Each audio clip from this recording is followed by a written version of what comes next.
할렐루야. 맹세가 필요 없는 인격이라는 제목으로 말씀을 증거할 때에 저와 여러분에게 큰 은혜의 시간 되시기를 간절히 축복합니다. 오늘 말씀은 이제 맹세에 대한 예수님의 그런 가르침입니다. 여러분 34절 보십시오. 나는 너에게 이르노니 도무지 맹세하지 말지니. 여기 도무지라고는 말씀이 있는데 이거는 제발 그런 뜻이거든요. 그러니까 제발 맹세하지 말아라. 도무지 맹세하지 말아라. 이렇게 주님이 말씀하시는 거예요. 근데 사실 이건 맹세 자체를 금지하는 것은 아닙니다. 오늘날 우리 결혼식에서도 보면은 이제 혼인서약 하지 않습니까? 그리고 이제 법정에 가서도 뭐 증인 선서를 한다든지, 또 교회 안에서 뭐 헌화식을 하든 뭐 세례식을 하든 뭐 여러 가지 행사를 할 때도 하나님 앞에 서약을 하고 있어요. 그렇기 때문에 아예 맹세 자체를 금지하신 것은 아닙니다. 또 성경에도 보면은 하나님께서도 이제 맹세하셨던 부분을 발견할 수 있어요. 창세기 22장 16절부터 18절 말씀을 같이 보도록 그렇게 하겠습니다. 이르시되 여호와께서 이르시기를 내가 나를 가리켜 맹세하노니 내가 이같이 향하여 내 아들 내 독자도 아끼지 아니하였은즉 내가 내게 큰 복을 주고 내 씨가 크게 번성하여 하늘의 별과 같고 바닷가의 모래와 같게 하리니 내 씨가 그 대적의 성문을 차지하리라. 또 내 씨로 말미암아 천하 만민이 복을 받으리니 이는 내가 나의 말을 준행하였음이니라 하셨다 하니라. 하나님께서 아브라함에게 말씀하시기를 내가 나를 가르쳐 맹세한다라고 말씀하고 있어요. 그럼 하나님은 맹세가 필요 없는 분이시잖아요. 왜 그렇습니까? 하나님은 하나님께서 하신 모든 말씀을 다 그대로 이루시기 때문에 맹세가 필요 없어요. 근데 아브라함에게 지금 맹세를 하고 있거든요. 왜 그렇습니까? 하나님께서 그만큼 그 의지를 가지고 이것을 지키겠다고 하는 그런 의지의 표현으로서 맹세하는 거예요. 아브라함에게 축복하신 것을 반드시 지키겠다고 하는 그런 의지의 표현으로서 지금 하나님께서 맹세하신 것입니다. 이 말씀의 배경을 보면은 창세기 22장 2절에 하나님께서 아브라함에게 나타나셔서 네가 사랑하는 독자 이삭을 모리아 땅에 있는 산에 가서 번제로 드리라고 말씀하셨습니다. 이것은 이제 아브라함의 믿음을 시험해보는, 테스트해보기 위한 하나님의 명령이었어요. 이건 정말 아브라함 입장에서는 순종하기 힘든 그런 말씀이었습니다. 그럼에도 불구하고 하나님의 성품을 믿었고 또 하나님의 능력을 믿었기 때문에 아브라함이 아침 일찍 일어나서 순종했어요. 그래서 모리아 산에 가서 아들 이삭을 번제로 드리려고 했습니다. 그만큼 하나님을 이 아브라함이 경외했다고 하는 것을 이 말씀을 통해서 우리가 알 수가 있습니다. 그때 하나님께서 아브라함에게 찾아오셔서 바로 이 축복의 약속을 맹세로 하신 거예요. 내가 너에게 축복하는데 반드시 이것을 하겠다 하는 것을 의지의 표현으로서 하나님께서 맹세하신 것을 보게 됩니다. 또한 하나님은 그 마음이 어떠한지를 맹세로 보여주셨어요. 하나님의 마음이 어떠한지. 에스겔 33장 11절 말씀입니다. 너는 그들에게 말하라. 주 여호와의 말씀이니라. 나의 삶을 두고 맹세하노니 나는 악인이 죽는 것을 기뻐하지 아니하고 악인이 그의 길에서 돌이켜 떠나 사는 것을 기뻐하노라. 이스라엘 족속아 돌이키라. 너희 악한 길에서 떠나라. 어찌 죽고자 하느냐 하셨다 하라. 이번에 하나님께서는 나의 삶을 두고 맹세한다 이렇게 말씀하시죠. 그러니까 무엇을 맹세하시는 겁니까? 하나님이 원하시는 것이 무엇인지에 대한 맹세예요. 하나님이 원하시는 것이 무엇입니까? 바로 악인들이 죽는 것이 아니라 사는 것입니다. 악인들이 자신의 죄를 회개하고 돌이켜서 하나님께로 돌아와서 사는 것, 그것을 하나님이 기뻐한다. 그 하나님이 기뻐하는 것을 지금 맹세로 표현하고 있는 거예요. 악인이 회개하고 돌아오면 내가 너희들을 어떻게 해요? 다시 살려줄 것이다. 용서해 줄 것이다. 구원해 줄 것이다. 이것을 지금 맹세로서 그 의지를 표현하고 있는 것입니다. 이런 맹세라고 하는 것은 자기보다 높은 존재를 걸고 맹세하죠. 그러니까 자기보다 높은 권위를 걸고 맹세하는 거예요. 그런데 하나님께서는 자신보다 높은 그런 존재가 없어요. 그렇기 때문에 하나님의 이름, 하나님의 삶을 두고 맹세하시는 거예요. 반드시 내가 그렇게 하겠다라고 하는 의지의 표현으로서 맹세를 하신 것입니다. 여러분, 하나님께서 이 맹세를 어떻게 이루셨습니까? 하나뿐이 없는 아들이신 예수님을 이 땅에 보내셔서 십자가 지게 하심을 통해서 바로 악인들이 사는 것을 기뻐한다고 하는 이 맹세를 이루신 줄로 믿습니다. 또한 하나님의 이름으로 맹세하라고 말씀을 하고 있습니다. 출애굽기 22장 10절부터 11절 말씀입니다. 사람이 나귀나 소나 양이나 다른 짐승을 이웃에게 맡겨 지키게 하였다가 죽거나 상하거나 끌려가도 본 사람이 없으면 두 사람 사이에 맡은 자가 이웃의 것에 손을 대지 아니하였다고 여호와께 맹세할 것이요 그 임자는 그대로 믿을 것이며 그 사람은 배상하지 아니하려니와. 그러니까 어떤 사람이 이제 그 먼 길을 가게 됐어요. 그래서 자기가 돌보던 그 양들을 이웃에게 맡기고 갔습니다. 그리고 이제 얼마 후에 돌아와서 보니까 그 양 중에서 몇 마리가 없어진 거예요. 그래서 양을 맡았던 그 이웃에게 이게 어떻게 된 일인지 물었습니다. 그랬더니 사나운 짐승이 와서 그 양을 물어갔다고 얘기하는 거예요. 그런데 그 말이 이제 진실인지 또 거짓인지를 알 수가 없는 거예요. 요즘이야 이제 뭐 CCTV 혹은 또 뭐 블랙박스 이런 것들이 있어서 얼마든지 그 말의 진실함을 가릴 수가 있겠습니다만은 당시에는 이제 목격자가 없으면 혹은 증인이 없으면 그걸 해결할 방법이 없는 것입니다. 정말로 사나운 짐승이 와서 양을 물어갔는지 아니면 이 사람이 자기가 잡아먹고 그걸 거짓말하는 것인지를 알 수가 없는 거죠. 이럴 때 하나님께서 제시하신 해결책이 뭐냐? 바로 하나님의 이름으로 맹세하라는 것입니다. 양을 돌보던 사람이 그건 내 잘못이 아니다. 내가 훔쳐가지 않았다. 라고 하는 것을 바로 하나님의 이름으로 맹세하라는 거예요. 그러면 양의 주인도 그것을 그대로 믿으라는 것입니다. 비록 의심이 드는 상황이라 할지라도 하나님의 이름으로 하나님 앞에 맹세했으면 그것을 믿으라고 분명하게 말씀을 하고 있습니다. 왜 하나님의 이름으로 맹세하면 믿으라고 말씀하십니까? 그것은 맹세라고 하는 말의 뜻을 보면 그 이유를 알 수 있어요. 맹세라고 하는 말을 원어로 보면 샤바라고 하는데 샤바라고 하는 것은 즉 묶다는 뜻이 있어요. 그러니까 맹세로 자기를 묶는다 그런 뜻이거든요. 그래서 하나님의 이름으로 하나님 앞에서 맹세했을 때는 바로 하나님의 이름에 자기 자신이 그 맹세로 묶여지는 것을 의미하는 것입니다. 그래서 하나님의 이름으로 맹세를 했어요. 그러면 사람들의 의심에서는 풀려날 수 있겠죠. 근데 그 사람의 의심에서 풀려났지만 이제 하나님의 이름 앞에 묶이게 된다고 하는 것입니다. 그래서 이것은 굉장히 무거운 거예요. 사람은 그 사람이 이제 진짜인지 가짜인지 그 맹세를 알 수가 없어요. 근데 하나님께서는 그 모든 것을 아시고 있다 이 말이에요. 그러니까 그거를 믿으라는 거예요. 하나님의 이름으로 하나님 앞에서 맹세했다면 그것을 믿어라. 하나님께서 그 맹세를 분명하게 판단하시고 그리고 심판하실 것이기 때문입니다. 여러분, 이런 맹세는 누구에게 유익할까요? 서로 양방 간에 모두 다 유익하다고 하는 것을 알 수가 있습니다. 그래서 이제 양의 주인은 더 이상 의심하지 않아도 돼요. 그러니까 누군가를 의심한다고 하는 것은 사실 이제 괴롭고 힘든 일이잖아요. 근데 그 사람이 하나님의 이름으로 맹세를 했어요. 그러면 더 이상 이제 의심할 필요가 없는 거예요. 이제 하나님께 모든 걸 맡겨드리는 거죠. 그러면서 그 사람에 대한 그 의심이 이제 자연스럽게 풀려지게 되고, 그래서 그 사람과의 관계가 다시 이렇게 회복이 되어지기 때문에 그것은 유익하게 된다고 하는 것입니다. 그리고 의심을 받는 입장에서도 유익이 되는 거예요. 여러분, 누군가를 의심하는 것도 힘들지만 의심을 받고 있다고 하는 것은 더더욱 힘든 일이죠. 근데 내가 이제 하나님의 이름으로 맹세를 했어요. 그를 통해서 나에 대한 의심이 풀어지게 되고 나의 결백이 밝혀지게 되고 인정을 받게 된다는 거예요. 그래서 유익이 된다. 그래서 하나님의 이름으로 맹세하면 둘 다 쌍방에 모두 유익이 된다고 하는 것을 알 수가 있습니다. 그래서 하나님의 이름으로 맹세하라고 하시면서 거짓 맹세해서는 안 된다라고 분명하게 말씀하고 있어요.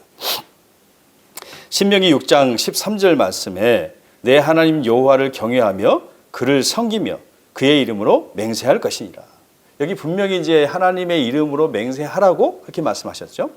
그리고 레위기 19장 12절에 너희는 내 이름으로 거짓 맹세함으로 내 하나님의 이름을 욕되게 하지 말라. 나는 여호와니라라고 말씀하고 있어요. 그러니까 하나님의 이름으로 거짓 맹세하게 되면 하나님의 이름을 욕되게 한다. 즉 하나님의 이름을 더럽힌다. 즉 십계명의 상계명을 어기게 된다라고 그렇게 말씀하십니다. 성경학자인 윌리엄 바클레이라고 하는 분이 있는데 이분이 유대인들이 그 맹세에 대해서 두 종류의 맹세로 나눴다라고 얘기를 하고 있어요.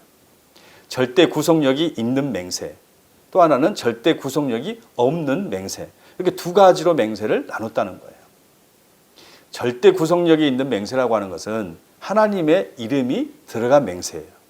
그러니까 하나님의 이름으로 맹세했기 때문에 반드시 지켜야 되는 거예요. 안 지키면 그것은 큰 죄가 된다고 그렇게 얘기합니다. 그래서 하나님의 이름으로 맹세했기 때문에 거기에 하나님이 그 맹세에 참여자가 되기 때문에 반드시 지켜야 된다고 생각한 거예요. 두 번째로 절대 구속력이 없는 맹세는 뭐냐면 하나님의 이름이 들어가지 않는 맹세예요. 그러니까 이제 지키긴 지켜야 되는데 부득이하게 내가 지키지 못해도 죄가 되지 않는다라고 생각을 했어요. 그러니까 하나님의 이름으로 맹세하지 않았기 때문에 뭐 지켜야 되지만 혹시 못 지켰다 할지라도 하나님께서도 거기에 대해서는 책임을 묻지 않는다. 이런 생각을 이제 유대인들이 가지게 된 것입니다. 자, 이렇게 이제 이것을 나누다 보면은 어떤 문제가 생깁니까? 예를 들어서 어떤 사람이 내가 반드시 약속 지킬게 라고 자기가 맹세를 했어요. 근데 맹세를 하는데 저 사람이 하나님의 이름으로 맹세를 하지 않아요. 그러면 그 사람이 생각할 때에 야, 하나님의 이름으로 맹세하지 않으니까 이 맹세는 어길 수도 있겠구나. 이런 생각을 하게 된다고 하는 것이죠. 그러면서 그 맹세에 대한 신뢰성이 이제 깨지게 되는 경우가 발생을 합니다. 그렇다 보니까 이 유대인들이 교묘한 방법들을 생각해 낸 거예요. 그러니까 하나님의 이름을 사용하지 않으면서도 사람들이 믿게 만들고 그리고 자기는 나중에 맹세를 못 지켰을 때도 빠져나갈 수 있는 그런 방법들, 그런 말들을 찾아내기 시작했습니다. 그래서 하나님의 이름은 아닌데 하나님과 아주 가까이 있는 것들을 가지고 맹세하기 시작해요. 그러면 하나님의 이름은 안 들어갔어요. 근데 너 상대방이 생각할 때, 야, 저건 하나님의 이름과 같구나 라고 생각해서 저 사람의 맹세를 지키겠지 라고 믿어주는 거예요. 근데 본인은 나중에 나 하나님의 이름으로 맹세한 적 없어. 그러니까 내가 안 지켜도 난 죄가 아니야 라고 그렇게 빠져나갈 구멍을 만들었다는 거예요. 그게 이제 오늘 본문에 나오는 하나님 이외의 것들입니다. 자, 34절부터 36절에 있는 말씀을 같이 보도록 하겠습니다. 나는 너희에게 이르노니 도무지 맹세하지 말지니 하늘로도 하지 말라 이는 하나님의 보좌이며 땅으로도 하지 말라 이는 하나님의 발등상이며 예루살렘으로도 하지 말라 이는 큰 임금의 성이며 내 머리로도 하지 말라 이는 내가 한토록도 희고 검게 할 수 없음이라. 사람들이 하나님의 이름 대신에 찾아낸 게 뭐냐면은 하늘로 맹세하고 땅으로 맹세하고 그리고 예루살렘으로 맹세하고 자기 이름으로 맹세를 했습니다. 뿐만 아니라 마태복음 23장에 보시면은 성전으로도 맹세하고 혹은 성전의 제단으로 맹세하고 또 성전의 금으로 맹세하고 성전 이 제단 위에 있는 제물로도 맹세를 한 거예요. 그러면서 유대인들은 그렇게 하늘로 땅으로 또 자기 머리로 예루살렘으로 맹세를 해놓고 그 맹세를 지키지 않는 것입니다. 심지어는 어떤 사람은 처음부터 맹세를 지키지 않을 그런 속셈으로 이런 하늘이나 땅이나 자기 머리나 예루살렘이나 제단이나 이런 것들을 갖다가 맹세를 했다고 하는 것이죠. 그래서 예수님께서 이런 것들로 도무지 맹세하지 마라 이렇게 말씀하신 것입니다. 왜 그렇습니까? 하늘, 땅, 예루살렘, 자기 머리, 제단 또는 성전 이 모든 것들이 다 누구에게 속해 있어요? 하나님께 속한 것이기 때문에 그래요. 그래서 하나님의 이름으로 맹세를 하든 맹세하지 않든 다 하나님 앞에서 맹세한 것이다. 모든 맹세는 바로 하나님 앞에서 한 것이기 때문에 하나님이 증인이라는 거예요.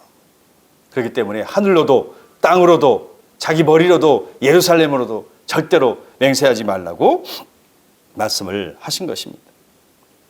결국 예수님께서 맹세하지 말라고 하신 말씀의 의미는 맹세의 말로 과장되게 믿게 하지 말고 맹세의 말로 과장되게 믿게 하지 말고 그 말의 진실함을 행동으로 나타내라는 거예요.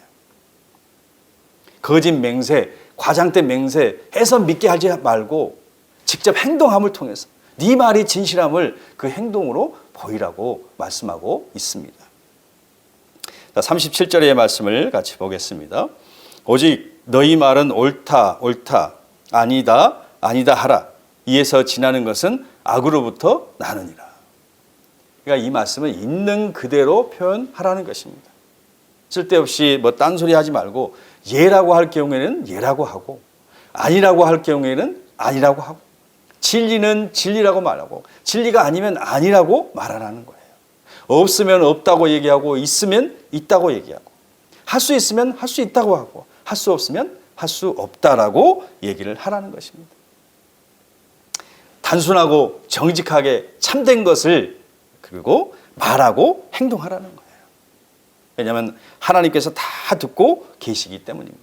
그래서 단순하고 정직하게 참된 것을 말하고 그대로 행동하는 그런 삶을 살라고 우리에게 요구하고 계신 거예요.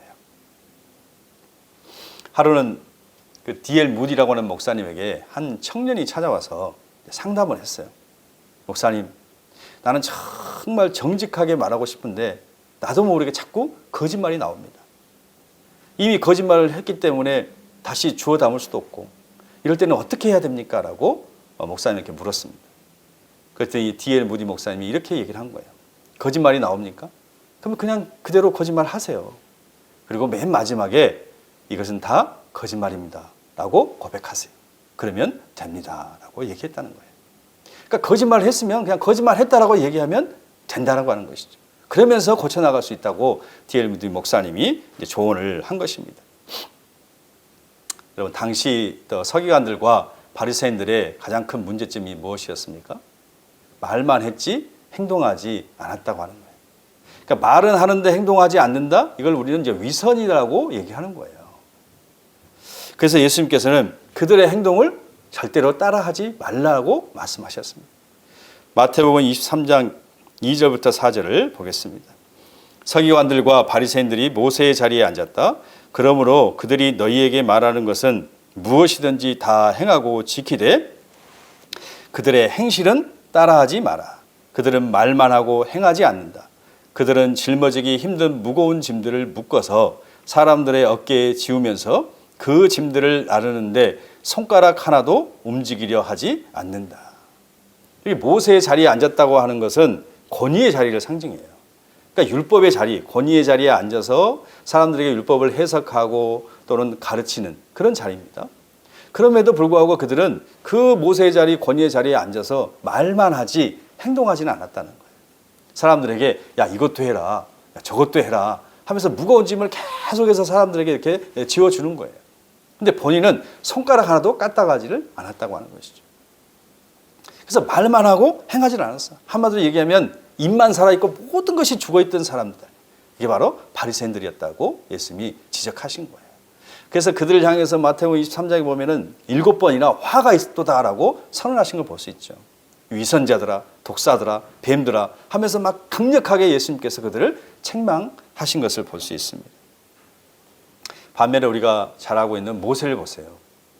모세는 말은 잘 못했지만은 행동으로 말하는 사람이었습니다. 그러니까 모세를 보면은 그 말하는 것에 대한 어떤 두려움이 있는 사람이었어요.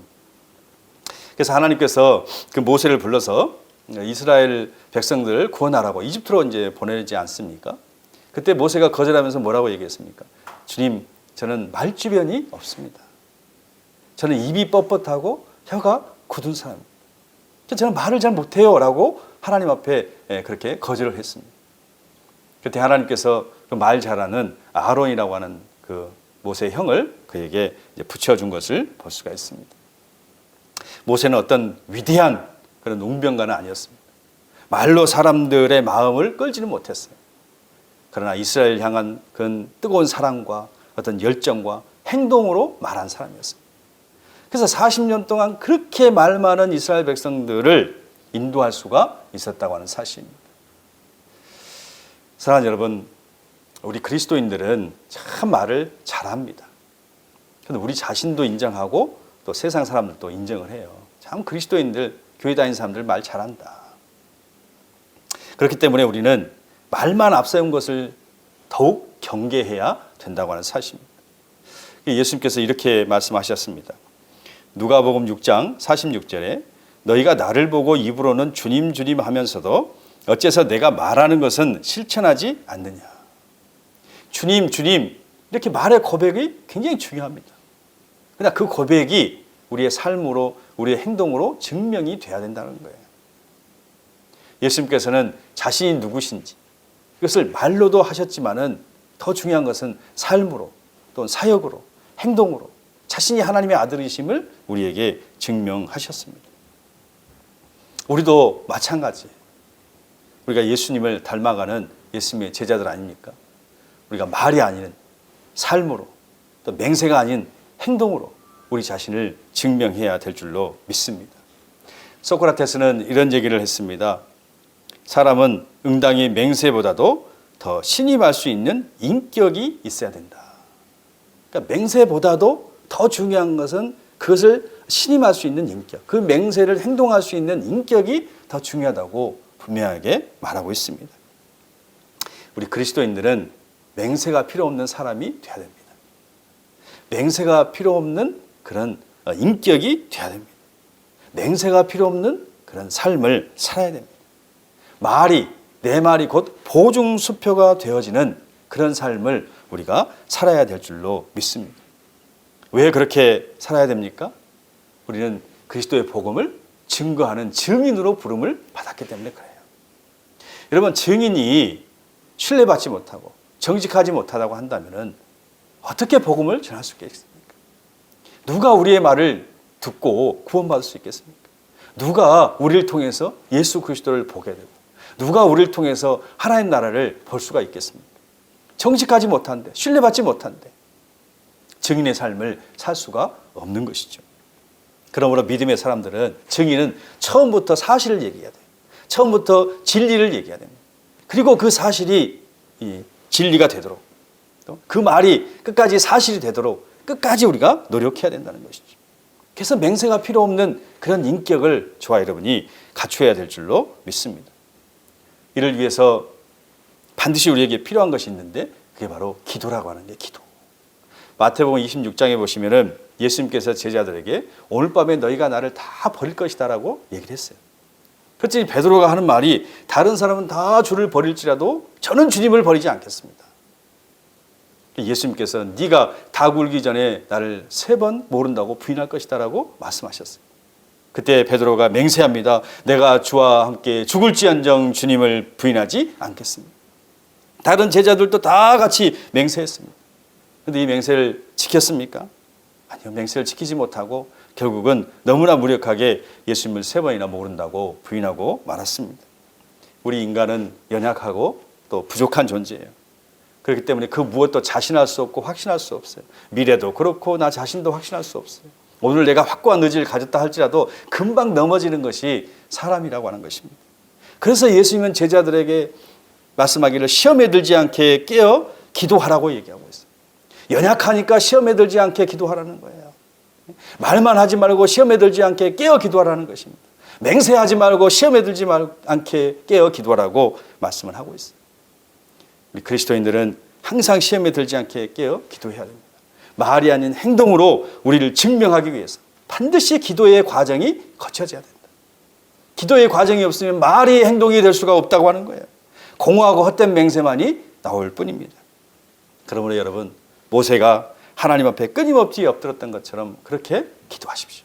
사도 바울이 쉬지 않고 기도했던 것처럼 그렇게 기도하십시오. 예수님께서 새벽 미명을 깨웠던 것처럼 그렇게 하나님 앞에 기도하는 삶을 사심을 통하여서 맹세가 필요 없는 삶, 맹세가 필요 없는 인격, 맹세가 필요 없는 그런 사람이 되시기를 주의 이름으로 간절히 축원합니다. 아멘.